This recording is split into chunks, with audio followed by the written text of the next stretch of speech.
అందరికీ నమస్కారం. లిపి ఎపిక్స్ ఛానల్కి అందరికీ స్వాగతం. సో మహాభారతం గురించి మనకొచ్చే సందేహాలన్నింటినీ నివృత్తి చేసుకునే ప్రయత్నంలో భాగంగా ఈరోజు మంచికంటి వెంకటేశ్వరరావు గారు మనతో ఉన్నారు. రిటైర్డ్ తెలుగు పండిట్, ఆధ్యాత్మికవేత్త, అలాగే ప్రవచనకర్త.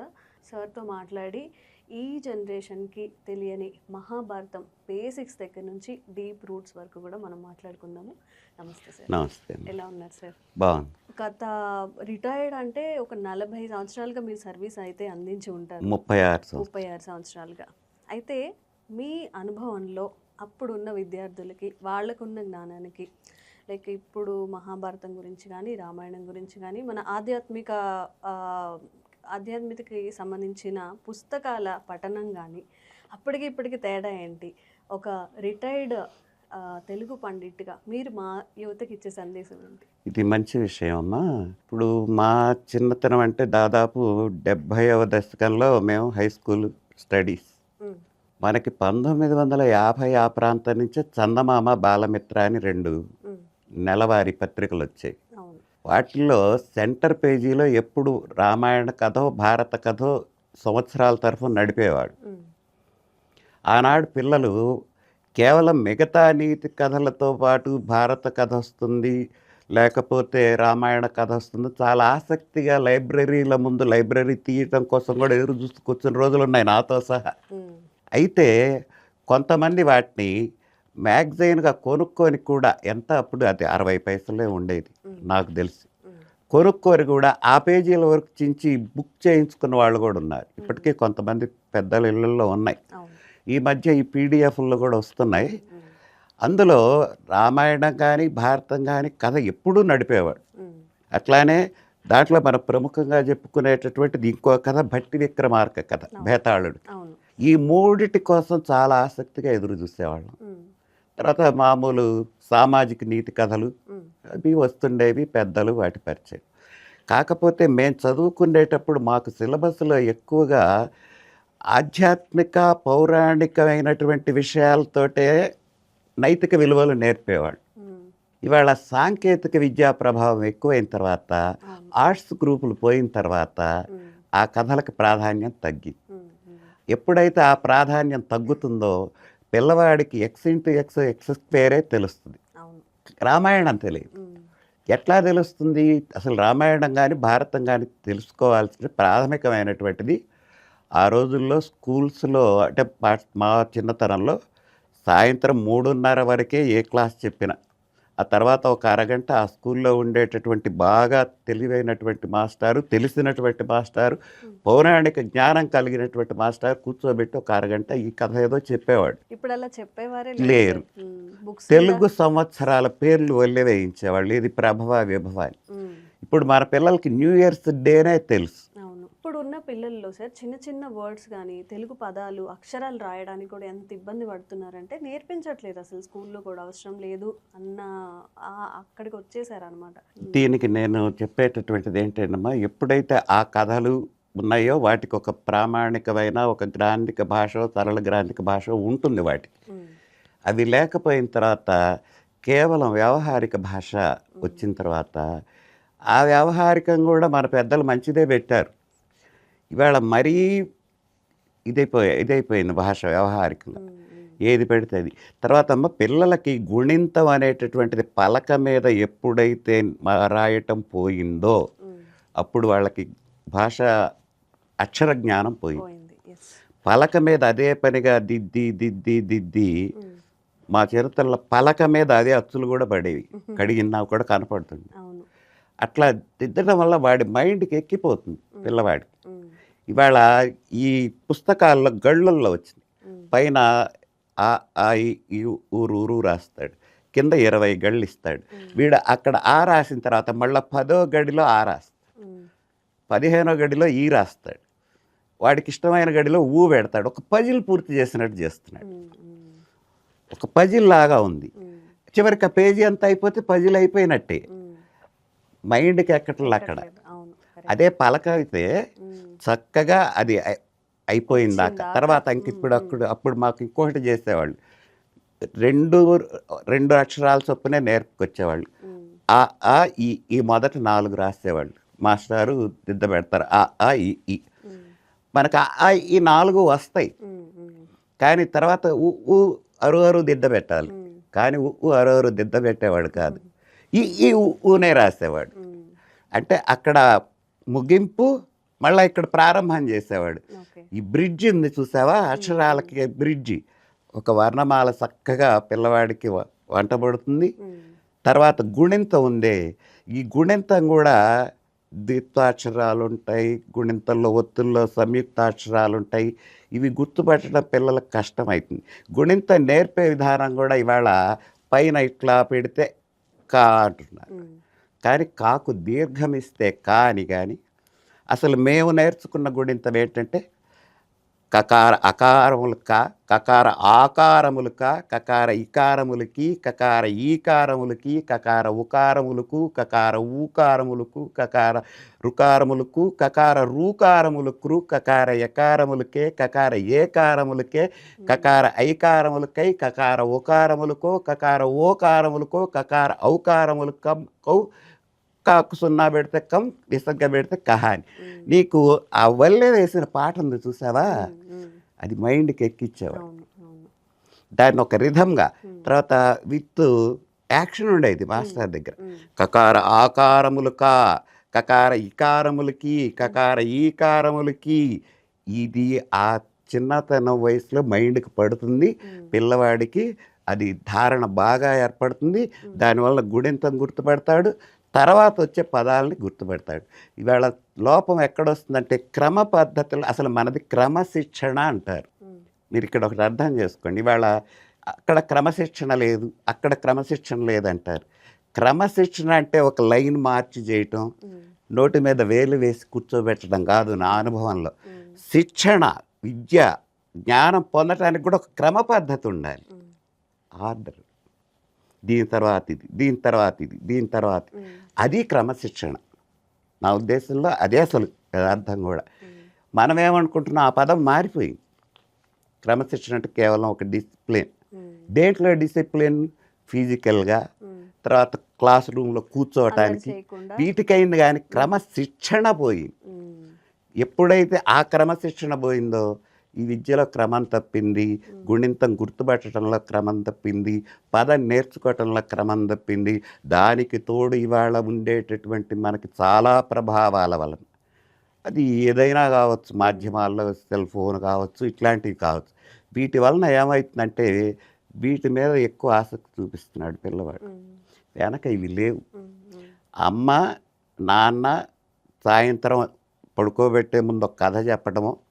మా చిన్నతరాల్లో సాయంత్రం పూట 6 బయట మంచాలు వేసుకొని 5 ఏళ్లలోపు పిల్లల్ని తండ్రో పక్కలో పెట్టుకొని ఆకాశం చూపిస్తూ చందమామ రావే, జాబిల్లి రావే అని చెప్పేది.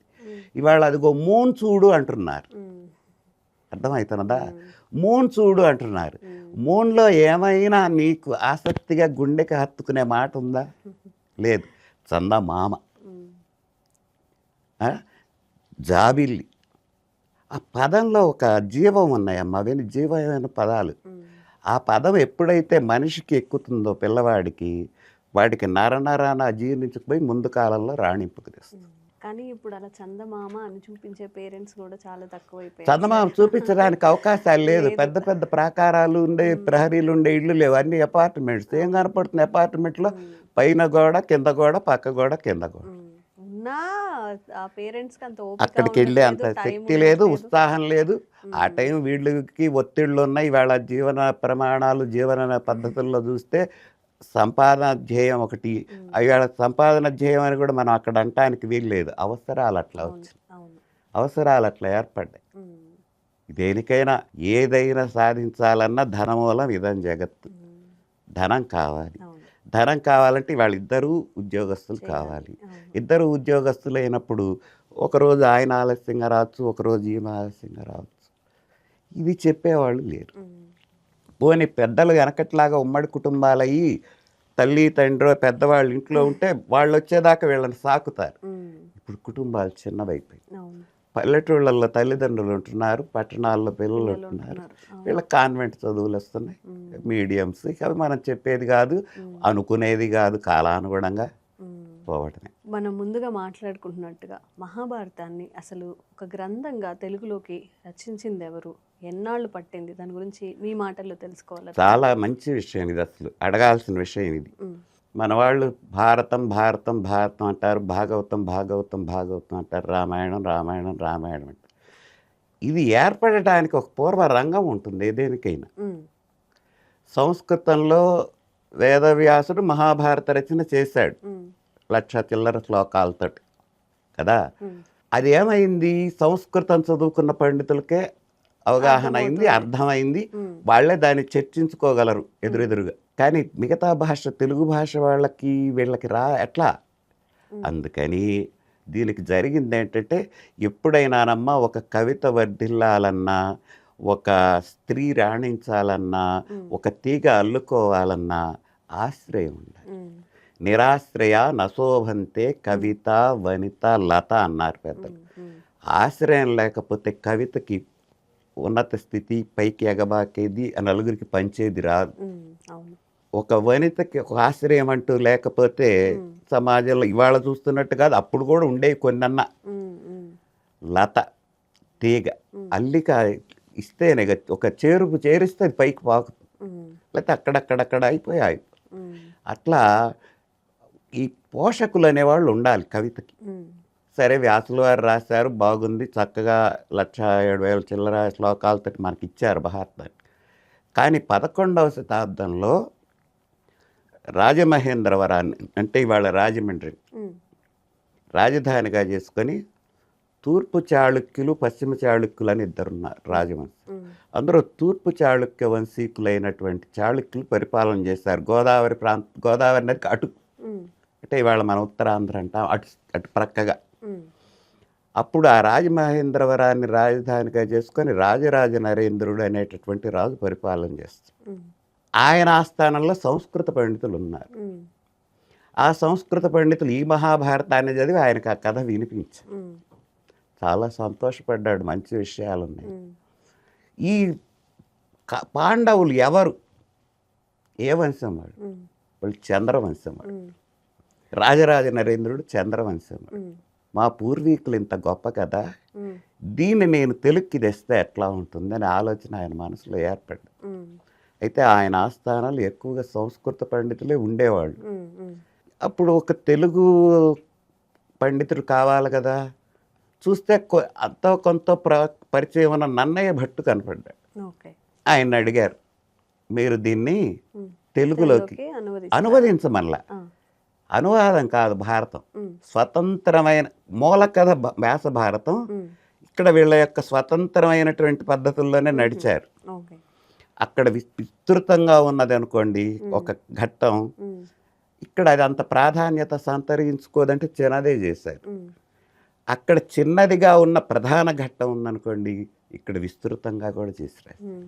ఎందుకంటే ఒక రమ్యత ఉండాలి కదా పనిచేస్తే, కళాత్మకత ఉండాలి, అందులో ఒక ఉదాత్తత ఉండాలి కదా.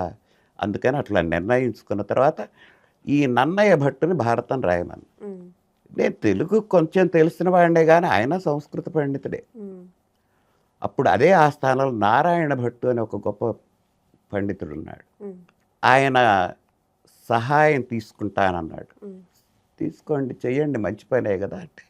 అదే కానీ నన్నయ్య గారు భారత అవతారికలో చెబుతాడు, నాకు నారాయణ భట్టు అనేటటువంటి కవి యొక్క సహకారంతో నేను ఆంధ్ర భారత రచన చేయటానికి పూనుకుంటాను అని చెప్పాడు. ఎట్లా చెప్పాడు? పాయక పాక శాసనికి భారత ఘోర రణంబునందు నారాయణునట్టు. ఆ మహాభారత యుద్ధంలో పాకశాసనుడు అంటే అర్జునుడు, ఆ అర్జునుడికి నారాయణుడు తోడ్పడినట్టుగా ఈ పని నేను ఒక అర్జునుడుగా పూనుకుంటే ఈ నారాయణుడు అనేవాడి సహాయం తీసుకొని పాయక పాక శాసనికి భారత ఘోర రణంబున నారాయణునట్లు వాణసధరామర వంశ విభూషణుండు వాంగ్మయ దురంధరుడు తనకిష్టుడు సహాధ్యాయుడైన వాడు తోడై నిర్వహింపక. సహాధ్యాయుడు కలిసి చదువుకున్నవాడు. ఎప్పుడైనా ఆ దగ్గరతనం వేరు. ఒకటి ఈయన కాదన్నా ఆయన అవునన్నా సర్దుకుపోయి ఒక నిర్ణయానికి వస్తారు సహాధ్యాయులే. ఆయన ఎక్కడో ఉంటే ఈయన ఎక్కడో ఉంటే కుదరదు. ఇద్దరు సహాధ్యాయులు కాబట్టి ఒకళ్ళది గురించి ఒకళ్ళకి తెలుసు కాబట్టి మానసిక స్థితి కానీ ఏదైనా ఒక భావస్థితి కానీ సహాధ్యాయులుగా తీసుకొని భారత రచన చేశారు. అయితే నన్నయ్య గారు అందులో దీనికి ఒక ప్రణాళిక ఉండాలి. అది ఒక పెద్ద బృహత్ కథ, ఒక ఇతిహాసం. ఇక్కడ ఇంకొకటి ఇతిహాసం అంటే ఇతి ఆహహ, ఇతి ఆసహ, ఇతిహా ఆసహ, ఇట్లా చెప్పబడింది అని, ఇలా జరగబడింది అని. అందుకే భారతాన్ని ఇతిహాసం అంటారు. ఈ జరిగిన కథ ఇది. కాబట్టి ఇలా జరిగింది అని చెప్పే ఈ భారత కథని ఇతిహాసాన్ని తీసుకొచ్చి కావ్యం చేయాలి. కావ్యానికి కొన్ని ప్రత్యేక లక్షణాలు ఉంటాయి. కావ్యానికి ప్రత్యేక లక్షణాలంటూ కొన్ని లేకపోతే అది ఎట్లా పడితే అట్లా సాగుతుంది. అందుకని దీన్ని కావ్యానిగా చేయటానికి ఆయన కోరిక ప్రకారం ఈయన ఒప్పుకొని అందులో ఉండే ముందు దాన్ని అసలు క్షుణ్ణంగా పఠించుకోవాలి కదా. పఠించాడు, దాన్ని అర్థం చేసుకున్నాడు, దాంట్లో ఉండే విశేషాలు తెలుసుకున్నాడు, దాంట్లోకి వెళ్ళిపోయి పూర్తిగా తాను నిమగ్నమైపోయినాడు. ఎక్కడ పెంచాలో ఎక్కడ తీయాలో కూడా ప్రణాళిక వేసుకున్నారు. అయితే 2.5 పర్వాలు వీటికి ఆయన పెట్టేశాడు. 18 పర్వాలుగా దీన్ని చేస్తా. తర్వాత అది జరక్కపోని ఇప్పుడు మనం ఒక అపార్ట్మెంట్ కట్టాలనుకుంటే మన దగ్గర ఉన్న డబ్బులు పెట్టి 5 అపార్ట్మెంట్లుగా పైకి తీసుకెళ్దాం, 5 ఫ్లోర్లుగా తీసుకెళ్దాం అనుకోవచ్చు. కానీ 2 ఫ్లోర్లకే నీ దగ్గర డబ్బు అయిపోవచ్చు, ఇంకో పరిస్థితి వలన నీవు ఆగిపోవచ్చు కదా. అక్కడ అదే జరిగి మొదలుపెట్టాడు. ఆది పర్వం, సభాపర్వం, ఆరణ్య పర్వంలో ఒక 4 ఆశ్వాసాల్లో కొన్ని పద్యాల వరకు రచించాడు.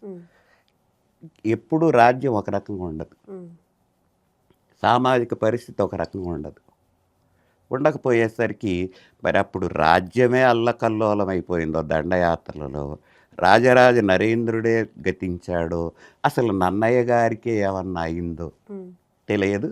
ఆ 2.5 పర్వాల భారతం మనకు అందింది. ఆ తర్వాత ఇక అది అక్కడ ఆగిపోయింది, గోదావరి అవతల. తర్వాత మళ్ళీ 100 సంవత్సరాల తర్వాత నెల్లూరు మండలం అంటారు, సింహ విక్రమపురం, నెల్లూరు, ఇప్పుడు నెల్లూరు అని, దాన్ని రాజధానిగా చేసుకొని మనుమ సిద్ధి అనే రాజు పరిపాలిస్తుంది.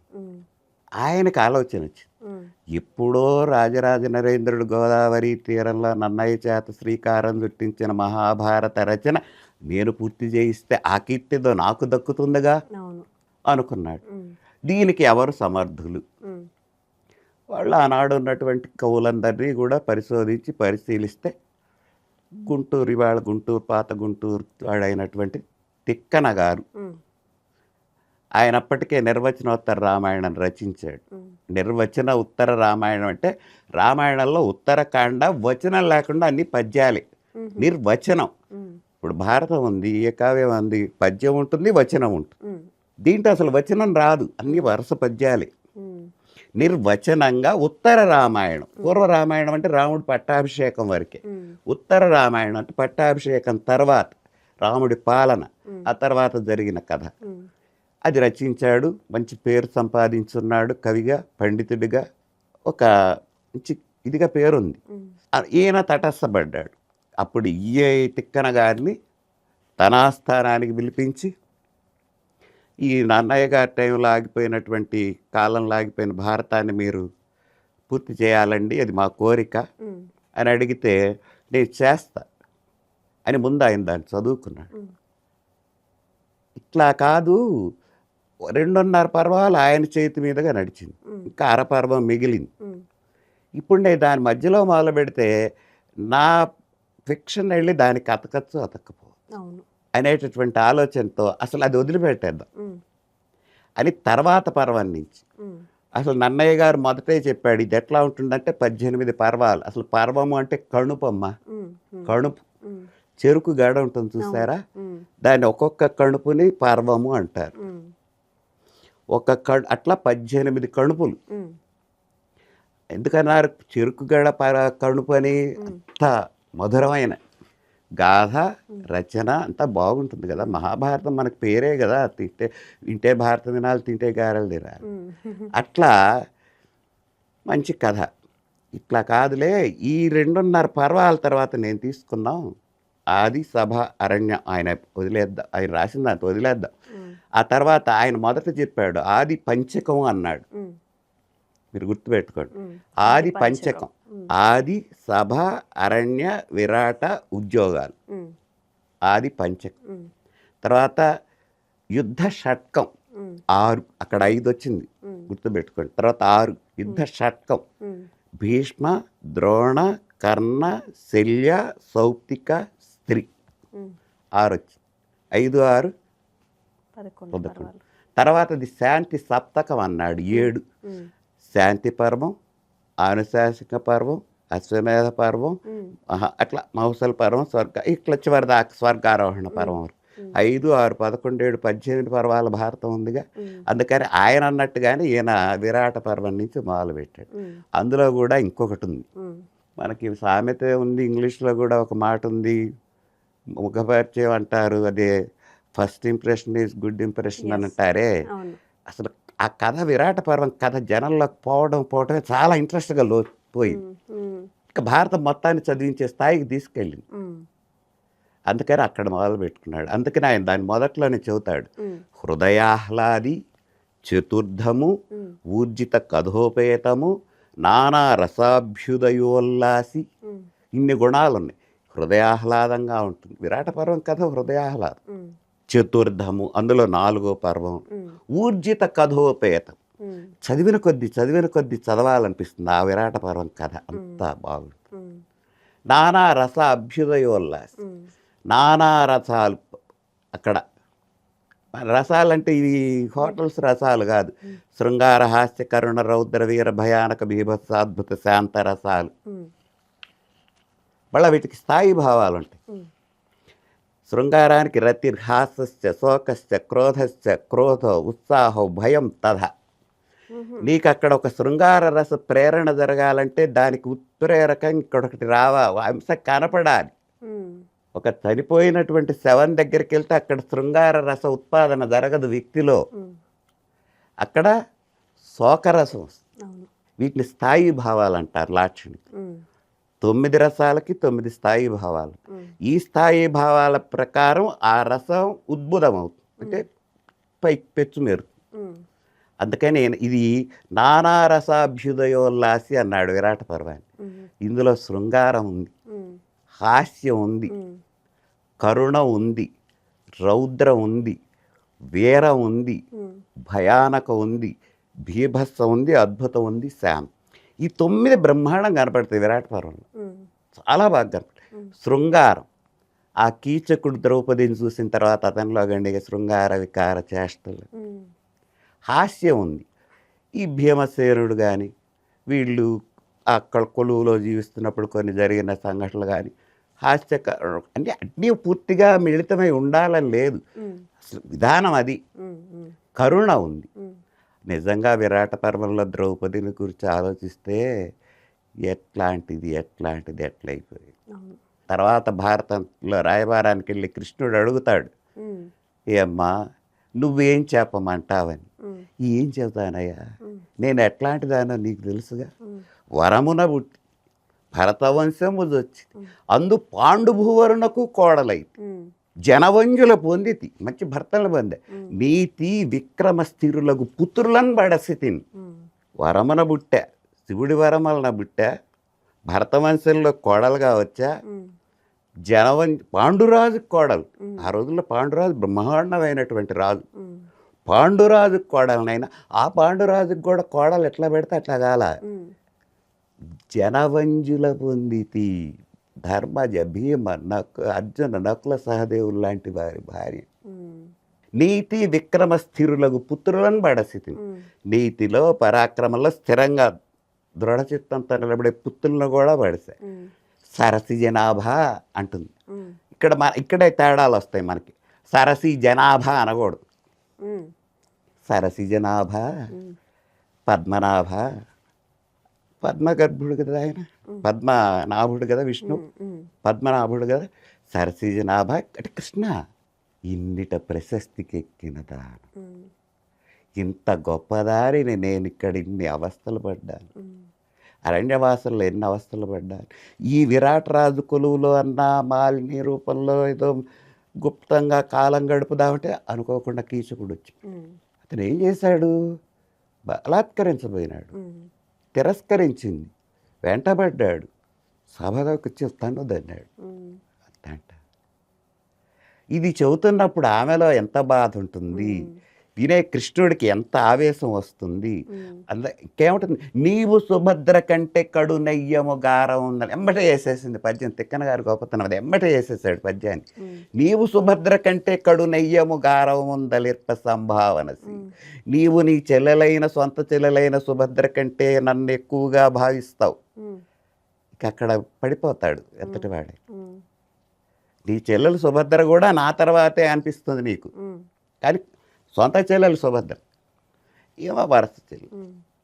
సుభద్ర కంటే కడు నెయ్యము గారవము తలిర్ప సంభావన సేయుదు, ఇట్టి నను పంకజనాభ, ఇట్టి నను పంకజనాభ ఓ పద్మనాభ, రాజసూయ అపభృత మన శుచి అయి, రాజసూయ యాగం చేస్తే అవభృత స్నానం అని చేస్తారు. ప్రతి యాగం తర్వాత యాగం మీద కూర్చున్న దంపతులకు, పీటల మీద కూర్చున్న దంపతులకు అవభృత స్నానం అని చేయిస్తారు.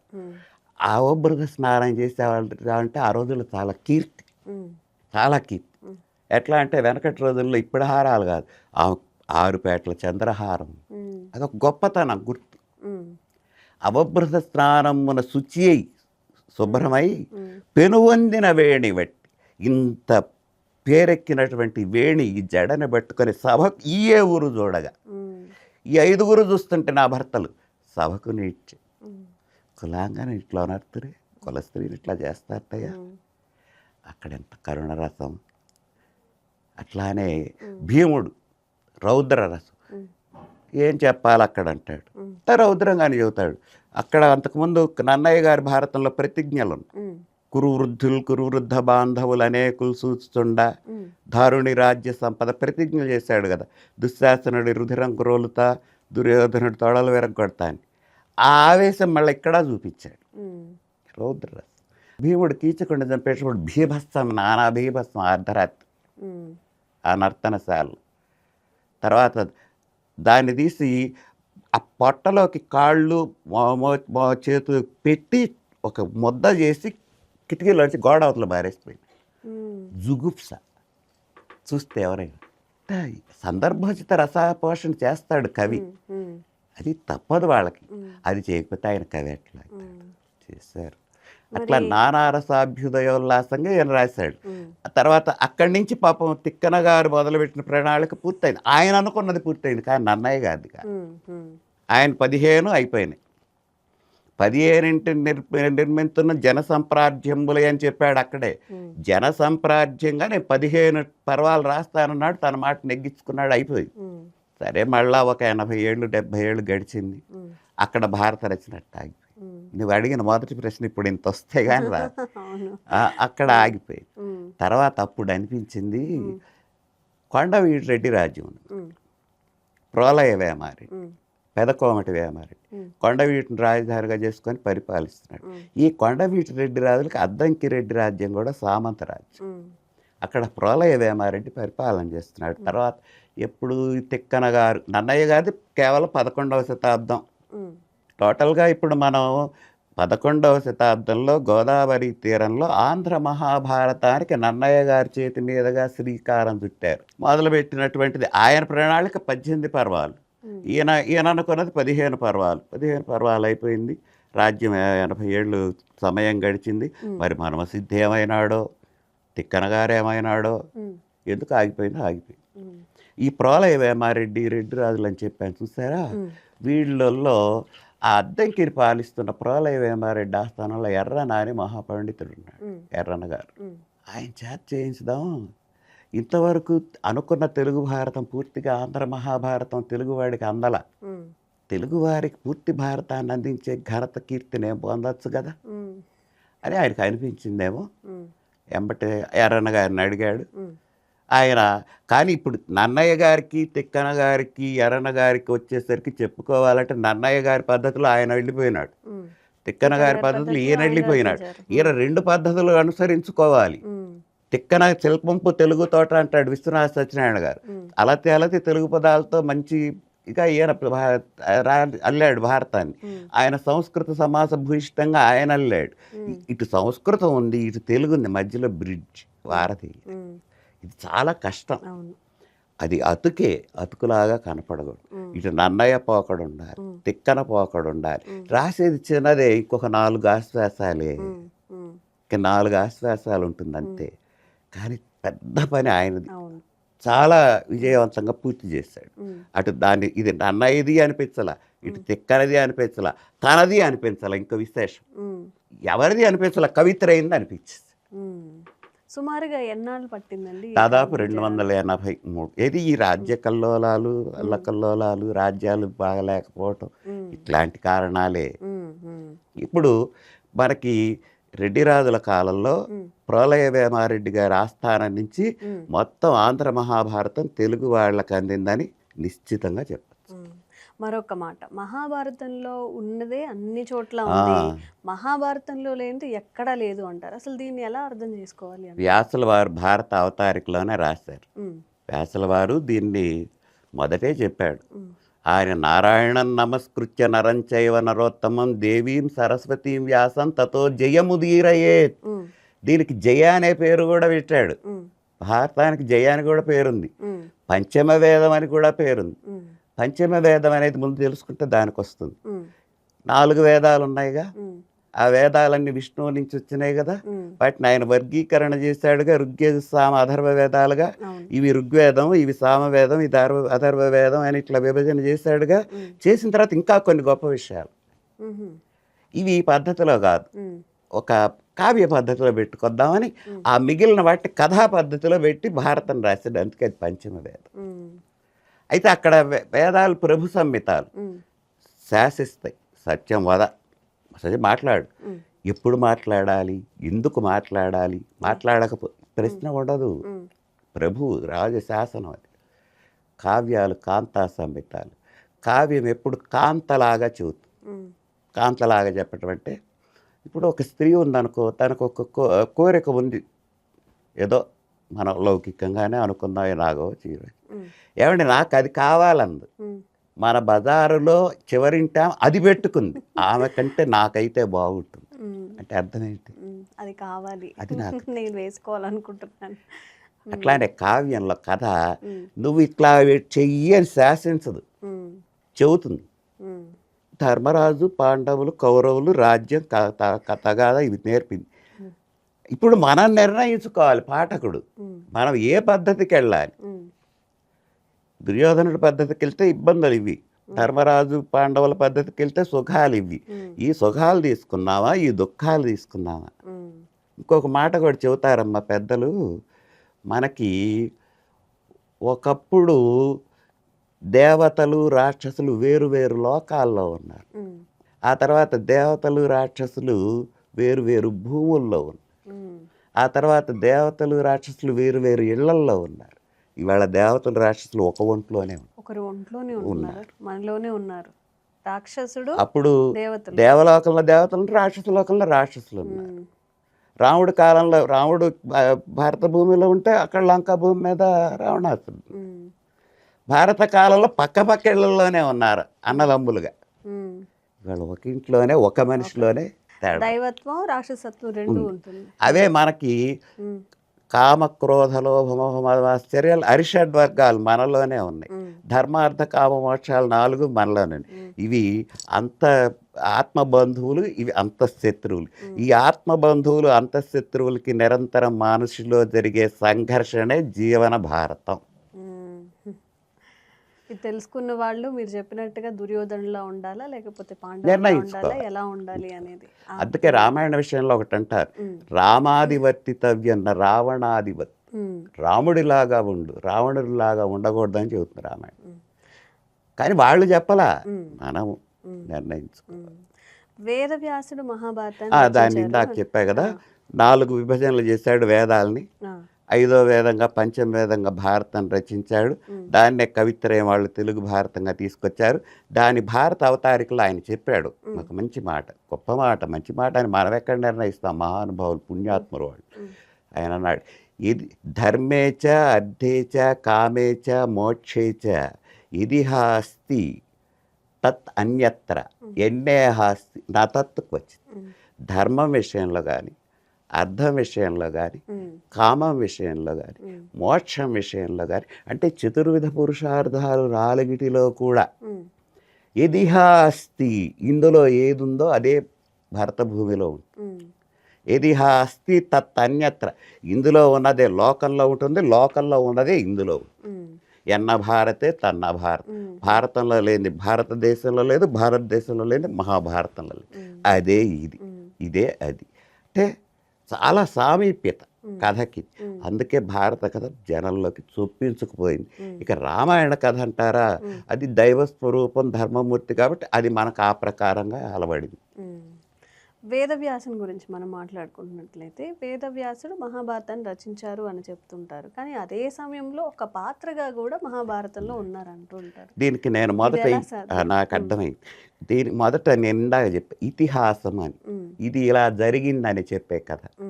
అది అలా జరిగింది, ఇది ఇలా జరిగింది అన్నప్పుడు అక్కడ నువ్వు ప్రత్యక్షంగా ఉంటావుగా, ఉంటావు. ఉంటాను. ఎప్పుడో లాంగ్ లాంగ్ ఎగో అంటల్లా, ఆయన ఉన్నప్పుడు జరిగింది అది. కాబట్టి ఇది ఇలా జరిగిందని చెప్పబడే ఇతిహాసం కాబట్టి ఆయన భారతానికి స్రష్ట ద్రష్ట. రచించింది ఆయన, సృష్టించింది ఆయనే, ద్రష్టించింది చూసింది ఆయన. అందులో ఆయన పాత్రగా ఉన్నాడు. ఆ పాత్రగా ఉండటం వలన చక్కగా ఘట్టాలు చెప్పగలిగారు. పాండవుల గురించి మీరు అన్నట్టుగా ఎవరి దగ్గర నుంచి ఏం నేర్చుకోవాలి అన్నప్పుడు పంచ పాండవుల్లో పెద్దవారైన ధర్మరాజు గురించి మా యువత నేర్చుకోవాల్సింది ఏంటి? ఇక్కడ ప్రధానంగా యువత నేర్చుకోవాలి ధర్మరాజు గురించి అంటే, ఆయన ధర్మస్వరూపానికి ఒక ఆకారం అమ్మ, ధర్మం అనే రూపం. ఎన్నో కష్టాలు వచ్చినాయి పాపం, ఎదుర్కొన్నాడు. తాను ఎదుర్కోవటంలో విశేషం లేదు, తమ్ముళ్ళు వచ్చిన కూడా అనుసరింపజేసి ఎన్ని బాధలు ఎదుర్కొన్నారు పాపం. తమ్ముళ్ళని అనుసరింపజేస్తాడు. ఇంత వచ్చినా తమ్ముళ్ళకు అనుకూలంగానే తన మనస్తత్వం ఉంది, వాళ్ళని ఎక్కడ బాధించాల. తను చేస్తున్నాడు, వాళ్ళు చేశారు. తను అనుసరించారు, వాళ్ళు అనుసరించారు. ఇంకొకటి ధర్మరాజు ఇక్కడ గురించి నేర్చుకోవాల్సింది, ఆయన కూడా స్వార్థ చింతన ఎక్కువ లేనివాడు. కానీ అంటారు ధర్మరాజుకి రాజ్యకాంక్ష ఎక్కువ, అందుకే ఇంత గోల చేసుకున్నాడు. యక్ష ప్రశ్నలు అనే ఒక ఘట్టం ఉంటుంది. ఏది, పాండవులు ఒక సరస్సుకి వెళ్తారు. వెళ్తే ఆ యక్షుడు ఇందులో నీళ్లు తాగాలి అంటే నేను అడిగే ప్రశ్నలకు సమాధానం చెప్పాలన్నాడు. సహదేవుడు ఎవరి గోలంతా నీళ్లు తీసుకున్నాడు, పైకి వచ్చాడు, పడిపోయినాడు, మరణించి చెప్పాడు యక్షుడు. ఇందులో నాకు చెప్పారు సమాధానం చెప్తే చెప్పకుండా నీళ్లు తీసుకుంటే చనిపోతారు అనుకున్నాడు. నేను ధర్మరాజు తమ్ముడిని, భీముడు తమ్ముడిని, అర్జునుడు తమ్ముడు, నాకేందనుకున్నాడు, తీసుకున్నాడు, పడిపోయాను. ఎంతసేపటికి సహదేవుడు రాకపోతే నకులుని పంపించారు కింద నుంచి, అదే పరిస్థితి. తర్వాత భీముడిని పంపించారు. భీముడు అంతటి వాడు వెళ్తే ఏముంటుంది, అసలు వింటాడా, ఆలోచన కూడా చేయడు, కనపడు చూస్తా అంటాడు, అది కూడా చేయడు. అతను అట్టే. తర్వాత అర్జునుడు అంతే అయినాడు. అప్పుడు ధర్మరాజు వెళ్ళాడు. ఇందుకు వీళ్ళు వెళ్ళిన వాళ్ళు రావట్లేదు. వెళ్ళేసరికి ఇదే యక్షుడు ప్రశ్న వేస్తాడు, నా ప్రశ్నకు సమాధానాలు చెప్తాను, అడగండి చెబుతాను. ఏదో ఒక విషయం లేనిది ఇంత రాదుగా, దీనికి ఏదో ఒక మూలం ఉంటుందిగా, అడగండి. సరే 100 ప్రశ్నలు వేశాడు. ఈ లోకంలో అన్నిటికంటే ఆశ్చర్యకరమైంది ఏంటంటాడు. ఈ లోకంలో అన్నిటికంటే ఆశ్చర్యకరమైనటువంటి విషయం ఏముంది, పుడుతుంటారు పోతుంటారు, కానీ చూసినటువంటి వాడు నేను ఇక్కడే ఉంటాను అనుకోవటం, నేను ఇక్కడే ఉంటాను అనుకోవటం. ఒక వ్యక్తి పుడతాడు, పోతాడు, కానీ ఆ తర్వాత ఇంకొకడు నేను ఉంటాను అనుకుంటాను. ఇంతకంటే ఆశ్చర్యం లేదు. లోకంలో అన్నిటికంటే ఓర్పు కలిగింది ఏంటంటే భూదేవి ఇట్లా అన్నీ చెప్పుకొస్తాడు. చెప్పుకొచ్చి నీ ప్రశ్నలకు నేను తృప్తి పడ్డాను, నీ తమ్ముళ్ళు ఉన్నారు 5గురు, వాళ్ళల్లో ఎవరో ఒకళ్ళని బతికిస్తాను, తీసుకెళ్ళండి. అట్లానా, అయితే నాకు నకులుండి బ్రతికించు. యక్షుడు ప్రశ్న వేశాడు, ఏమయ్యా అంత బలశాలి భీముడిని వదులుకున్నావు, అంత విలువిద్యా నిపుణుడు అర్జునుడిని వదులుకున్నావు, అదిగాక వాళ్ళు నీ తల్లికి నీతోటే పుట్టినటువంటి బిడ్డలు. ఉమ్, నీ పెరతల్లికి పుట్టినటువంటి నకుల సహదేవుల్లో నకులుని అడుగుతావేంటి, ఉమ్, నీకేం ఆలోచన లేదా అని అడిగాడు. ఇక్కడ లోకం నింద వస్తుంది నాకు నా తమ్ముళ్ళను కోరుకుంటే. ఉమ్, ఎందుకంటే నా తమ్ముళ్ళని నేను కోరుకుంటాలో ఆశ్చర్యం లేదు, కోరుకుంటా మీరు ఇస్తారు. కానీ రేపు మేము ఇది అయిన తర్వాత మళ్ళీ ఊళ్ళల్లోకి వెళ్తాంగా, ఉమ్, జనస్రవంతిలో ఉంటాంగా. ఉమ్, అప్పుడు ధర్మరాజు చూసావా స్వార్థంతో తన తమ్ముళ్ళని తెచ్చుకున్నాడు, రేపు ఒకవేళ యుద్ధం వచ్చిన అవసరం వచ్చే వీరులిద్దరినీ తెచ్చుకున్నాడు. ఉమ్, పాపం పెనతల్లి కొడుకులను ఎవరిని పట్టించుకోలేదు. ఉమ్, ఉమ్, లోక నింద వస్తుంది, ఉమ్, ఆ లోక నింద రాకూడదు, వాళ్ళ ఉండాలి. ఉమ్, ఇంకొకటి విషయం కూడా ఉంది ఇక్కడ మరి చెప్పాలంటే. ఉమ్, కుంతి ఉంది, ఉమ్, పాండురాజు పోయినాడు, మాద్రి కుంతి ఉంది. రేపు పొద్దున ఈవిడకి ఏదన్నా అయితే, ఉమ్, ఏదన్నా ఉత్తర క్రియ జరపాల్సి వస్తే తను జరపచ్చు. ఉమ్, తర్వాత వాడు ఆ తల్లిలో పెద్దవాడు, పినతల్లి కొడుకేగా. ఉమ్, ఉమ్, ఇద్దరు ఇక్కడ పోయినారుగా, భీముడు అర్జునుడు. ఉమ్, పినతల్లి కొడుకు అప్పుడు పైకి వచ్చినట్టేగా. పినతల్లి కొడుకు సాక్షాత్ పినతల్లి కొడుకే కదా. ఉమ్, అది కూడా ఒకటి ఆలోచించి ఉండొచ్చు బహుశా అనుకుంటాం. ఉమ్, అందుకని నకులుడిని అడిగాడు, ఉమ్, సభాష్ నువ్వు చాలా గొప్పవాడివయ్యా ఉమ్, అని ధర్మనిరతని మెచ్చుకొని ఉమ్, సరే 5గురిని బతికించి పంపించాడమ్మా. ఉమ్. అసలు ఇవాళ నా అన్నలు నా తమ్ములు నా వాళ్ళే ఉండకూడదు, ఈ ఆస్తులు పోతాయి ఇవన్నీ పోతాయి అనుకునేటటువంటి ఈ రోజుల్లో, ఉమ్, నా తమ్ముళ్ళు నా వాళ్ళు ఉండరు నాకు వాటాలకు వస్తారనేటుకునేటటువంటి ఈ రోజుల్లో, ఉమ్. వాళ్ళ యొక్క ఇది కీడుని ఆలోచించేటటువంటి ఈ రోజుల్లో మరి అది ఆదర్శం కాదా? అయిన తల్లి కొడుకుల్ని బ్రతికించడం అనేది. ఆ, ఉమ్, ఉమ్, అట్లా. అందులో ఇంకొకటి కూడా ధర్మ సూక్ష్మం ఉంది. ఉమ్, మాద్రి పాండురాజు భార్య, ఉమ్, కుంతి మా భార్య. ఉమ్. రేపు రాజ్యం వస్తే రాజమాత అరగే అర్హత కుంతికి ఉంటుంది. ఉమ్, కానీ పాపం మాద్రి లేదు ఇహలోకంలో. ఉమ్, అనుకోని పరిస్థితుల్లో నకులుని రాజు చేస్తే వాళ్ళ అమ్మకు కూడా కీర్తి తెస్తాడుగా, ఉమ్, పోయినా మా రాజమాతగా. ఉమ్. మరి అర్జునుడి గురించి ఇప్పుడు యువత కానీ పెద్దవాళ్ళు కానీ తెలుసుకోవాల్సింది ఏంటి, ఆయన నుంచి నేర్చుకోవాల్సింది ఏంటి? అర్జునుడు మహావిలుకాడు, వీరుడు, ఉమ్, విద్యావంతుడు, ఉమ్, సూక్ష్మగ్రాహి, ఉమ్, అన్ని రకాలైనటువంటి లక్షణాలు ఉన్నటువంటి వాడే. ఉమ్, చాలా గొప్ప వ్యక్తి, మంచి వీరుడమ్మ, విలువిద్యా నిపుణుడు. ఉమ్, అర్జునుడి గురించి ఏం చేసుకోవాలంటే, ఇవాళ మనకి పాజిటివ్స్ జరిగితే బాగానే ఉంటుంది, ఉమ్, నెగిటివ్గా ఏదైనా ఒకటి వచ్చినప్పుడు ఎంబటే ఉమ్, మన పిల్లలు ఒత్తిళ్లకు లోనవుతారు, రకరకాలైన ఒత్తిళ్లకు లోనవుతారు. అది కాకూడదు. ఉమ్, అర్జునుడే అక్కడ. అర్జునుడు అంతటి విలువిద్యా నిపుణుడు, సాక్షాత్తు శ్రీ మహావిష్ణువు అయినటువంటి నారాయణుడు ఉమ్, కృష్ణుడి యొక్క బావమరిది అయినప్పటికీ కూడా అరణ్యవాసం ఉమ్, వెళ్ళాడుగా. ఉమ్, అరణ్యవాసంలో తీర్థయాత్రలు చేశాడుగా. ఉమ్, అక్కడ ఆయన ఉన్నప్పుడే నారదాది మహర్షులు ఇట్లాంటి వాళ్ళు వచ్చి, ఎందుకయ్యా 12 సంవత్సరాలు అరణ్యవాసం కాలయాపన చేస్తావు, ఉమ్, మీరు ఎవరు 5గురు ఏదో ఒకటి విద్యలు నేర్చుకోండి, కాల టైం వాళ్ళ తిరిగి రాదు, ఉమ్, డబ్బులు తిరిగి వస్తాయి, ఇంకా అన్నీ తిరిగి వస్తాయి, కానీ సమయం ఒక క్షణం గడిస్తే తిరిగి రాదు. ఉమ్, దీని రేపు మీరు జరిగే యుద్ధానికో లేకపోతే ఇంకొక రాజ్యపాలనకో సంబంధించిన విషయాలతోటి అవగాహన కలిగి ఉండమని ఈ మహర్షులు వీళ్ళు చెబితే, ఉమ్, ధర్మరాజు ఏం చేశాడు, ఋషుల సాంగత్యంలో ధర్మ సూక్ష్మాలన్నీ నేర్చుకున్నాడు, రాజ్య పరిపాలనా విధానాలు నేర్చుకున్నాడు, రాజ్య నీతి శాస్త్రాలు నేర్చుకున్నాడు, ఉమ్, చక్కటి పరిపాలన ఇవ్వడానికి అనుకూలమైన విద్యలు ఆయన మునుల దగ్గర నేర్చుకున్నాడు, తెలుసుకున్నాడు. ఉమ్, అభ్యసించడం ఏదైనా స్టూడెంట్ కాదు, వాళ్ళ గురువు అది కాదు, కోఆర్డినేషన్ నేర్చుకున్నాడు. ఉమ్, భీముడు ఉమ్, మంచి ఉమ్, బలశాలి బలశాలి, తెలుసు.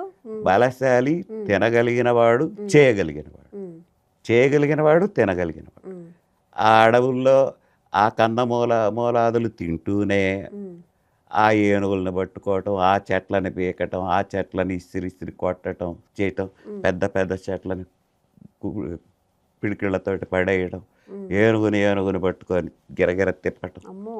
ఉమ్, మరి లేకపోతే రేపు వచ్చేది మహాభారత యుద్ధం మామూలు వాళ్ళతో కాదు, ఇంకా చాలా వీరులు ఉంటారు. ఉమ్, సాధన చేసుకున్నాడు. ఉమ్, అదిగాక ఆ అరణ్యవాసంలో ఉమ్, వాళ్ళకి భీముడు పెద్ద అండ. ఉమ్, వీళ్ళు నిద్రపోయినా ఎట్లా ఉన్నా కాస్త అండగా నిలబడగలిగిన వాడు, ఏదైనా కష్టం వస్తే ఎమ్మటే ఉమ్, పరిగెత్తగలిగిన వాడు, చేయగలిగిన వాడు. ఉమ్, అరణ్యవాసంలో చాలామంది రాక్షసులను కూడా చంపాడు. ఉమ్, అందుకని భీముడు కూడా అన్నమాటకి జవదాటకుండా, ఉమ్, అన్నమాట ప్రకారం అన్నట్టు కాకుండా, మనకి రేపు ఫ్యూచర్కి అవసరం ఇది, ఉమ్, యుద్ధం వస్తే అతనికి ఒకటి ఉంది ఎప్పుడు మనసులో, దుర్యోధన మీద కక్ష. ఆనాడు ద్రౌపదిని పిలిచాడు తన తోడ మీద, అతన్ని చంపాలంటే నేను ఎప్పటి నుంచి చెప్పాను. ఇప్పుడు ఉన్నది నాకు సరిపోతుందో చాలదో నాకు తెలియదు, ఉంటే మంచిదేగా, అధికం అధికస్య ఫలం అనుకొని ఆ దుర్యోధనుడు అంతటి వాడిని పడగొట్టాలంటే నాకు ఇంకా ఎన్నో విద్యలు తెలియాలి, ఎంతో బలవంతుడిని కావాలి.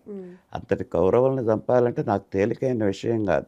అదిగాక రోజు కొంతమంది చెప్పిన కౌరవులు 100 మందిని ఆయన చంపాడు. కాబట్టి అక్కడ తనకి సంబంధించిన ఆ సమయంలో తను అట్లా డెవలప్ అయినాడు, శారీరక దృఢత్వం వాటితోటి. ఆ తరువాత మళ్ళీ అర్జునుడు వచ్చేసి తీర్థయాత్రలకు వెళ్ళాడు. ఇంద్రకీలాద్రి దాకా వచ్చి పాశుపతం కోరి శివుడి గురించి తపస్సు చేశాడు. దాన్ని కిరాతార్జునం అంటారు. కిరాతుడి రూపంలో శివుడు వచ్చాడు. ఇద్దరికి ఒక పంది విషయంలో గొడవ జరిగింది. ఇక అర్జునుడు అట్లా ఇట్లా కాకుండా గాంధీవాన్ని తిప్పి శివుడి తల మీద కొట్టి, కానీ ఇక్కడ బ్రహ్మాండమైన పద్యాలు రాస్తాడు ఆయన. హరవిలాసంలో శ్రీనాథుడు కొట్టాడు. అప్పుడు ఇక శివుడే ప్రత్యక్షమై నీకు పాశుపతాస్త్రం ఇస్తున్నా, దానికోసం తపస్సు చేశాడు ఇంద్రకీలాద్రి, ఇదే విజయవాడ కూడా. కనుక ఈ పాశుపతాస్త్రాన్ని అవసరానికే వాడు, నీకు ఒకసారికి బాగా ఉపయోగపడుతుంది, ఎట్లా పెడితే అట్లా వాడకూడదు దీన్ని, దీనికి చాలా విలువలు నిబంధనలు ఉన్నాయని చెప్పి పాశుపతం కోరిన పార్థుని మనసు అందుకై పరమశివుని కోసం చేరని తపస్సు పాటలో కూడా తింటున్నాం. ఇక నకుల సహదేవులు వాళ్ళకు అనుకూలంగా, ఎవరికి ఇబ్బంది లేకుండా వాళ్ళకు అనుకూలంగా. నకులుడు అశ్వశాస్త్రం బాగా తెలిసినవాడు, అశ్వశాస్త్రం బాగా తెలుసు, దానికి సంబంధించినటువంటి ఇంకా నైపుణ్యాలు అడవుల్లోనే పెంచుకుంటూ. సహదేవుడు చాలా అందగాడు. పాండవులు కుంతి పాండవులు అరణ్యాలకు వెళ్ళినప్పుడు సహదేవుడిని అప్పచెబుతూ కొన్ని మాటలు చెబుతుంది ద్రౌపదికి. అమ్మాయి తను చాలా అందగాడు, చిన్నవాడు, తినటం కూడా తెలియదు, ఎవరైనా చెబితే తప్ప తినమని ఆకలి, తన ఆకలి కూడా ఎరగడు, వీడుకడు పసిబిడ్డాడు, ఒకటిగా నెరుంగడు, అట్లాంటి వాడు నీకు అప్పగిస్తున్న అరణ్యాలు ఎట్టా చూసుకుంటాను. అట్లాంటి వాడు కూడా పరిస్థితులకు తలొగ్గాడు, తనకు అవసరమైన గో సంరక్షణ చేయగలడు. అంటే వాళ్ళలో ఏమి మనం చేయగలమో దాని నిపుణతలు పెంచుకున్నారు. ఇప్పుడు మన పిల్లలకు వస్తున్నది ఏంటంటే వాడికి తనేం చేయగలడో తెలిసినా కూడా ఒక రకమైన వైముఖ్యం, దాని మీద ఆసక్తి చూపించకపోవటం, దానికోసం పరిగెత్తటం జరుగుతుండేసరికి ఇవి ఎట్లా అవి ఆదర్శం అనొచ్చు, అవి పాటించవచ్చు. అంటే సమయాన్ని వినియోగించుకోవటం ఎప్పుడు కూడా. ఇప్పుడు మనకి ఉదాహరణ చెప్పుకుంటే లౌకికంగా లోకమాన్య బాలగంగాధర తిలకని మాడలే జైల్లో ఆయన్ని వాళ్ళు అడిగారు, మీరు గొప్పవాళ్ళు పండితులు, మీకేం కావాలంటే నాకు 4 దస్తాల కాగితాలున్న ఒక సిరా బుడ్డి పడేయండి అన్నాడు. కలం మా భగవద్గీత వ్యాఖ్యానం రాసి చక్కటి పుస్తకం ఇచ్చాడు. నన్ను స్వాతంత్ర సమరంలో జైల్లో పెట్టారో బాధపడలా, అనుకూలం చేసుకున్నాడు. ఇట్లా ఎప్పుడైనా తెలివిగలైనటువంటి వాడు వచ్చినటువంటి ఎదురైనటువంటి నెగిటివ్ని పాజిటివ్గా మలుచుకోవటంలో తన నైపుణ్యాన్ని జోడించి దాన్ని వశం చేసుకుంటాడు. అది నేర్చుకో. కవచకుండలాల్ని దానం చేసిన కర్ణుడి గురించి అందరికీ తెలుసు, కానీ కర్ణుడు ఇచ్చిన ఆదర్శాలే కాకుండా ఆయన గురించి మేము నేర్చుకోకూడనివి కూడా ఉన్నాయా? అలాంటివి ఏమన్నా ఉన్నాయమ్మా. కర్ణుడు ఏదో దానశీలి అని చెబుతారు, అంతవరకు అట్లా ఉంచండి. దానశీలే కాదనకూడదు. తర్వాత వీరుడు అంటారు, అర్జునుడు అంత వీరుడు కాదు. ఎందుకంటే కర్ణుడు తన విద్యను డెవలప్ చేసుకోవాలి. ఎప్పటిదాకా విద్య నేర్చుకున్నాడు? నేనేదైనా ఒక రాజు కొలువుకి వెళ్తే చాలన్నంత వరకే నేర్చుకున్నాడు. అందుకే అస్త్ర విద్యా ప్రదర్శన, కుమారాస్త్ర ప్రదర్శనల్లో నీవు సూతపుత్రుడు కదంటే కాదు అని చెప్తారే ఘట్టం అది ఉంది. అప్పుడు వచ్చాడు బయటికి వీరోచితంగా, రాచరికమే అర్హత నిర్ణయిస్తుందని ఆశ పెట్టారుగా. అప్పుడు అంగరాజ్యం ఇచ్చాడుగా దుర్యోధనుడు. ఇతను నాకు ఉపయోగపడతాడు భవిష్యత్తులో, ఇతను నేను ఉపయోగపెట్టుకోవాలి. అక్కడ దుర్యోధనుడు చాలా తెలివిగా ప్రవర్తించాడు. అనుకోకుండా వచ్చాడు, వీరుణ్ణి అంటున్నాడు, రావడం అర్జునుడికి ప్రతిద్వంద్విగా నిలబడతానంటున్నాడు. తను నాకు చాలా అవసరం, ఉమ్, అతను తీసుకోవాలి. వీళ్ళు రాజ్యం లేదండి, ఉమ్, ఎప్పటికప్పుడు ఖాళీగా ఉన్న అంగరాజ్యానికి రాజుని చేశారు. ఉమ్, ఇక ఆ స్నేహ ధర్మం ప్రకారం అతని కోసమే తన జీవితాంతం కట్టుబడి ఉన్నాడు. ఉమ్, కానీ యుద్ధాలు జరిగినాయి. ఘోషయాత్ర అని ఒకటి జరిగింది, ఉమ్, ఉత్తర గోగ్రహణం ఒకటి జరిగింది. ఈ 2 యుద్ధాల్లోనూ అర్జునుడు కర్ణుడు ఓడిపోయినాడమ్మా. ఉమ్, ఘోషయాత్రలో దుర్యోధనుడు గంధర్వులు పట్టుకెళ్తుంటే వాళ్ళ ఇదికి తట్టుకోలేక తిరిగి వచ్చాడు. ఉమ్, ఉత్తర గోగ్రహంలో పారిపోయినాడు. ఉమ్. నైపుణ్యాలని నైపుణ్యం ఎప్పటికప్పుడు ఉన్నది, నేర్చుకోవాలి. నాకు వచ్చింది చాలు. ఆ, కాదు అలా ఉండకూడదు. అర్జునుడికి కర్ణుడికున్న తేడా అది. ఉమ్, నైపుణ్యాన్ని ఇంకా పెంచుకున్నాడు, నేర్చుకోవాలి. ఉమ్, ఇంకా వరిపిడి పెట్టాడు, ఉమ్, ఏనది పెట్టుకోలేక ఉమ్, ఆగిపోయినాడు. అంతవరకు ఉమ్, నాకు రాజ్యం ఉంది, ఉమ్, తృప్తి ఉంది. ఉమ్. ఆ దుర్యోధనుడు బాసటగా ఉంటే చాలు నా పని అనుకున్నాడు. ఉమ్, కాకపోతే ప్రతిసారి యుద్ధం రాని నేను పాండవుల్ని జయిస్తా, నేను వాళ్ళని జయిస్తా, వీళ్ళని జయిస్తా అని అంటాడు. ఉమ్, అదే విరాటపురంలో కూడా తిక్కనగారు ఒక పద్యం రాశాడు. ప్రేలితి వెన్నమారులు సభలో నువ్వు నేనొక్కడ చాలు అర్జునుడు చంపుదా పేలు ఇప్పుడు రా నీ సంగతి తేలుస్తా అంటే దెబ్బకి పారిపోయారు. ఉమ్, అట్లా అతృప్తి పడ్డాడు. ఎప్పుడు కూడా ఒక అభిలాషికి కానీ ఉమ్, ఒక కార్యసాధకుడికి కానీ తృప్తి ఉండకూడదు, కష్టం సుఖాన్ని లెక్క చేయకూడదు. అదేనో లక్ష్మణుడికి ఒక పద్యం చెబుతాడు సుభాషిత రత్నాలు, అదే నీతి శతకం తెలుగులో. ఉమ్, ఒకచో నేలను పవ్వళించు, ఉమ్, ఒకచో నొప్పారు పూసజ్జపై, ఒకచో శాఖముల ఆరగించు, ఒకచో ఉత్కృష్ట శాల్యోదనం, ఉమ్, ఒకచో బొంత ధరించు, ఒకచో యోగ్యాంబర శ్రేణి. ఉమ్, లెక్కకు రానీయుడు కార్యసాధకుడు దుఃఖంబున్ సుఖంబున్ మదిన్. ఉమ్, ఇక్కడ మన పాండవులు చూస్తుంటే వీళ్ళకి రాజ్యం కావాలి. ఉమ్, నేల మీద పడుకున్నారు అరణ్యాలకి. ఉమ్. అంతకుముందు అస్తినాపురంలో అక్కడక్కడ ఉండగా రాజోచిత భోజనాలు చేశారు. చేశారు. ఆ? ఒక చోట నార వస్త్రాలు కట్టుకున్నారు, ఒక చోట పట్టు వస్త్రాలు కట్టుకున్నారు. ఉమ్, అట్లానే ఒక చోట కాయగూరలు తిన్నారు, ఒక చోట మంచి భోజనాలు తిన్నారు, ఇవి కట్టుకున్నారు. ఎన్ని చేసినా కూడా ఉమ్, ఆ లెక్కకు రాని ఇలా వాళ్ళ లక్ష్యం ఒకటి ఉంది. ఉమ్, అది ఆ లక్ష్యానికి వెళ్ళాలంటే అదే మనకి ఇక్కడ రాముడి విషయంలో కూడా. ఉమ్, రాముడు ఎంత గొప్ప బిడ్డలాడు, సూర్యవంశపు రాజుల్లో గొప్ప దశరథ మహారాజు పుత్రుడు. ఉమ్. అడవికి వెళ్ళకపోతే ఎన్ని సుఖాలు ఆయనకి. అవును. నార చీరలు కట్టుకొని అర్ధరాత్రి ఉమ్, వెళ్ళాడుగా. ఉమ్, అడవుల్లో నార చీరలు కట్టుకొని ఉన్నాడుగా, కందమూలాదులే తిన్నాడుగా, కటికి నేల మీద నడిచాడుగా, ముళ్ళ పొదల మధ్యలోనే వెళ్ళాడుగా. ఉమ్, ఎన్ని అవస్థలు పడ్డారు, రాతి బండల మీదే పడుకున్నాడుగా, చన్నీళ్ళు స్నానాలు చేశాడుగా. ఉమ్, అక్కడ ఉంది లక్ష్యం, సీతను తీసుకెళ్ళి రావడం ఉమ్, లక్ష్యం అక్కడ. తర్వాత ఈ హనుమంతుడు వాళ్ళు సహాయంగా వచ్చారనుకోండి, అక్కడుంది. పాండవులకు కూడా రాజ్యం అక్కడ ఉంది కాంక్ష. ఉమ్, అట్లా కార్యసాధకుడైనటువంటి వాడు ఇవన్నీ కూడా లెక్క చేయడు. ఇంకొకటి కూడా చూస్తే కొంతమంది పని మొదలుపెట్టి ఆటంకాలు వస్తాయని ముందే మానేస్తారు, ఉమ్, కొంతమంది మధ్యలో మానేస్తారు, కొంతమంది ఆటంకాలు అది కూడా చెప్పుకోవాలి మనం. ఆటంకాలు ఎన్ని ఎదురైతే అవే గొప్ప అనుకొని వాటిని ఎదిరించి ముందుకు సాగిపోతారు, ఉమ్, లక్ష్యం చేరుతారు. అది వాళ్ళ యువతరం నేర్చుకోవాలి. ఇదివరకు రోజుల్లో ఉమ్, ఇళ్లలో చాలా కష్టాలుండి, ఉమ్, ప్రతి ఇంట్లో కష్టాలుండేవి. ఉమ్, అప్పుడు ధన సంపాదనకి ఇన్ని మార్గాలు లేవు. ఉమ్, ఏదైనా చిన్న ఉద్యోగం ఏదైనా ఉంటే ఆ ఉద్యోగం చేసుకోవటం, ఉమ్, ఏదైనా పొలం ఉంటే పొలం చేసుకోవటం, ఉమ్, పాడేమన్నుంటే పాలు పెరుగు అమ్ముకోవటం. ఇవే 3 మార్గాలు, ఆదాయ మార్గాలు. చిన్న వ్యాపారం చేసి ఇవే. ఉమ్.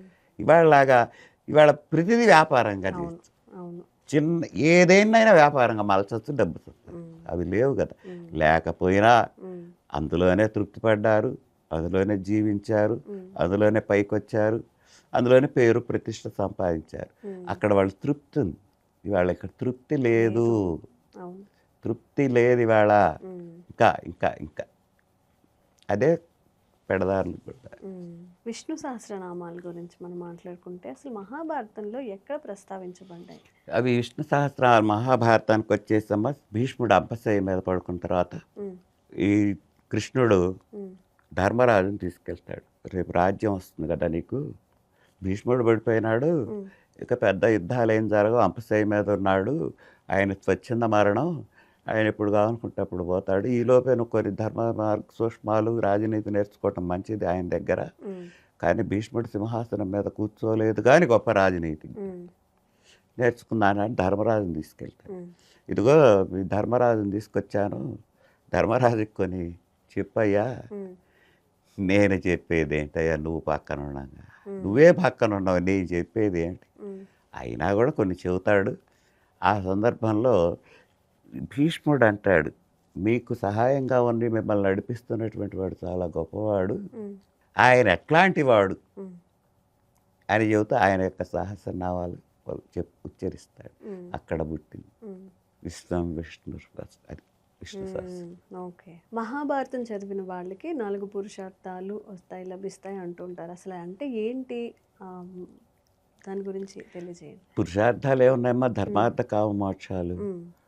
ధర్మం తెలుస్తుంది అంటే, ధర్మం తెలియటం అంటే ఏమీ లేదు, అధర్మంగా ప్రవర్తించకపోవడమే. అసలు ధర్మం అంటే ఇక్కడ మీరు వ్యుత్పత్తి తెలుసుకోవాలి. ధ్రియతే ఇది ధర్మ, ధరింపబడేది ధర్మం. ఎవరు ధరించేది? ఒక వ్యక్తి. ఈ ఐహికమైనటువంటి ఇవి ఆచ్ఛాదనలన్నీ దేహం ఉన్నంత వరకే. కానీ ధర్మం అనే మార్గంలో నువ్వు నడిస్తే, నువ్వు పోయిన తర్వాత కూడా నీవాడు ధర్మాత్ముడు అని చెబుతారుగా. అంటే ఒక ధర్మాన్ని పట్టుకొని దాని ప్రకారం ధర్మ మార్గంలో నడిస్తే, అందుకే మా భగవద్గీత మొత్తం ధర్మ మార్గోపదేశమే. ఆ ప్రకారం నువ్వు నడిస్తే బాగుంటుంది. అంటే మానవుడి శరీరం ఆచ్ఛాదనలు ధరిస్తే మనసు ధర్మాన్ని ధరించాలి. ఎప్పుడైతే మనస్సుకి ధర్మాన్ని ఎక్కించుకున్నామో అది వాడి మనోధర్మం అవుతుంది. ఆ మనోధర్మం బాగుంటే నిజ జీవితంలో వాడి నడక బాగుంటుంది. నలుగురికి సహాయం చేయటము, తోడ్పడటం, మేలు చేయటం, ఇట్లాంటి ఆలోచనలు ఉంటాడు ధర్మం. ఇక అర్థం అనేది వచ్చేసరికి భారతంలో ఎక్కువగా అసలు అక్కడ జరిగిందే ఆర్థిక విషయమేగా. రాజ్యం అంటే ఏముంది, ఆర్థిక సంబంధమైనటువంటి పరిపాలనేగా. రాజులు, సామంత రాజులు, కప్పాలు, పన్నులు, పరిపాలన, దీంట్లో ఎవరెట్లా మెలగాలి. మన చరిత్రలో అదే, ఎన్ని కథల్లో అదే ఉంటుంది, దాంట్లో కూడా అర్థాన్ని అట్లా. కానీ అక్కడ అర్ధకాంక్ష దుర్యోధనుడికి ఎక్కువై ఆ ఎక్కువ కావటం మంచి. కామం వచ్చేసరికి, ఈ కామం అనేది మామూలు లౌకికమైనటువంటి మనం చెప్పుకునేటటువంటి కాదు. ఒక పరలోకమైనటువంటి వాంఛ, ఒక భగవద్భక్తితో, ఒక ధర్మానురక్తితో, ఒక పెద్దల పూజ్య భావము, ఇట్లాంటివి కలిగి ఉండాలనే కోరిక కలిగి ఉండటం. మోక్షం అంటే అది ఆ కథలు చదివితే ఎట్లాగూ భగవంతుడు సర్వత్రా కనపడుతుంటాడు కాబట్టి కాస్త ముక్తి మార్గానికి, రక్తి నుంచి ముక్తికి వస్తాడు మనిషి. భారతం అంతా చదివిన తర్వాత, రామాయణం అంతా చదివిన తర్వాత అనిపిస్తుంది, అంతటి రాజులే అయిపోతే మనం ఎంత ఈ తాపత్రయం, మోక్షంకు ఆశించినట్టే.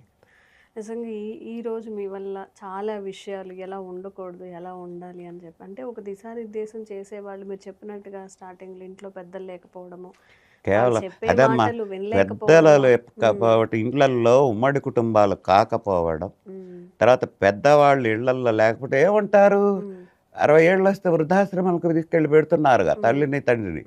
వాడు మనవాడిని కూర్చోబెట్టుకొని, నాయన ధర్మరాజురా ఒకప్పుడు ఉండేవాడు, ఇవాళ పంచి పాండవులు అంటే పంచెలు కట్టుకునే పాండవులు అనుకుంటున్నారు పిల్లలు. 5 పాండవులు అనుకోవట్లా. ఓహో ఒకప్పుడు ఉన్నారు కావని పంచెలు కట్టుకునేవాళ్ళు కావని వాళ్ళు. పంచెలు కట్టుకునే పాండవులు కాదు, 5 వాళ్ళ పేర్లు కూడా తెలియదు.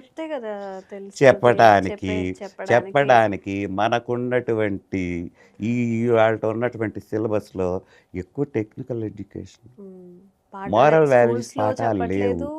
ఇప్పుడు వెనకటి రోజుల్లో ఏముండేవి, ఒక కర్ణుడు దానశీలత, ఒక ధర్మరాజు రాజ పరిపాలన, తర్వాత ఒక శిబి చక్రవర్తి కథ, రంతిదేవుడి కథ. ఎంత గొప్పవాళ్ళు వాళ్ళ నుంచి నేర్చుకోవాల్సిన నీతి విషయం ఉంది. నేను దాకా మొదట్లో అని చెప్పాను, చందమామ బాలమిత్రులు కూడా చాలా దోహదపడ్డాయి ఆ రోజుల్లో. అక్కడ నేర్చుకొని వచ్చిన తర్వాత స్కూల్లో నేర్చుకొని ఈ రెండింటిని వాడు కంపేర్ చేసుకున్నాడు ఆ విద్యార్థికి. అది కాక మా ఆర్ట్స్ కాలేజీల లోపల కూడా, ఆర్ట్స్ కాలేజీ ఉంటే లాంగ్వేజ్లో ఇవేగా చెప్తారు, ఇవేగా వస్తాయి. కాబట్టి మీకు చూడండి, వెనకటి రోజుల్లో డిగ్రీలు చదివిన నాళ్ళు నాకు ఉద్యోగం వస్తుంది, నేను నా తల్లిదండ్రులు పోషించుకోవాలి అనే ఆలోచన ఉండేది. ఇప్పుడు నేను చదువుకుంటున్నాను, నేను ఇతర దేశాలు వెళ్ళిపోవాలి, డబ్బు సంపాదించాలి, వస్తుంది. ఆ కథలు తల్లిదండ్రులు ప్రేమ, గౌరవంతో అన్ని తోబుట్టు ఈ కథ ఎళ్ళు ఎళ్ళు ఎళ్ళు ఎక్కడి దాకా వెళ్తావు, ఎళ్ళు సంపాదించు. దానికి కూడా కారణం ఉంది. పరిస్థితులు అట్నే ఉన్నాయి. ఇవాళ ఉన్నటువంటి ఈ నాగరిక ప్రపంచంలో ఈ మొబిలైజేషన్ అయ్యి మనం జీవించాలంటే డబ్బు ప్రధానం. అంత డబ్బు చేతికి కావాలి. కాబట్టి గట్టి ఉద్యోగం అది తప్పేం లేదు, వాళ్ళు ఆశపట్టడంలో తప్పు లేదు, అవసరం అట్ట. అవును. మరొక మంచి ఇన్ఫర్మేషన్తో మళ్ళీ ఒక వీడియో చేసే ప్రయత్నం చేస్తాము. మీరు మహాభారతంలో ఏ ఘట్టం గురించి నేర్చుకోవాలి అనుకుంటున్నారో, దేని గురించి తెలుసుకోవాలి అనుకుంటున్నారో కూడా కామెంట్ చేయండి. మళ్ళీ తప్పకుండా కలుద్దాం.